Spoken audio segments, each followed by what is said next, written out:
അനിയത്തിയെ കണ്ട് മടങ്ങുന്നത് രാത്രി 7:30 അതിനുശേഷം ബസ്സിന് വെയിറ്റ് ചെയ്തപ്പോൾ അവിടുന്ന് മൈസൂരേക്ക് എത്താൻ ബസ്സില്ല.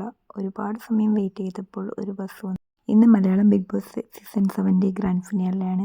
അങ്ങനെ നമ്മൾ രണ്ടാളും കട്ട ബിഗ് ബോസ് സീസൺ 7 ആരാധകരാണ്. അങ്ങനെ അത് കാണാൻ വേണ്ടി ഞങ്ങൾ രണ്ടുപേരും ഇരുന്നു. ഞങ്ങളെ പിക്കപ്പ് ചെയ്യാൻ വരുന്ന കുട്ടി കുറച്ച് ലേറ്റായി എന്ന് പറഞ്ഞതോടെ ഞങ്ങൾ അവനെ വെയിറ്റ് ചെയ്ത് അവിടെ ഇരുന്നു. ഇന്ന് ഞാൻ എൻ്റെ ഫ്രണ്ടിൻ്റെ വീട്ടിലാണ് താമസം. രാത്രി 11 മണിയായിട്ടും മൈസൂർ ഭയങ്കര സജീവമാണ്. കൂടാതെ നല്ല തണുപ്പുമാണ്. തണുപ്പ് സഹിക്കാൻ പറ്റാതെ ഞങ്ങൾ രണ്ടുപേരും നിന്നു. അങ്ങനെ ഞാൻ ഇവിടെ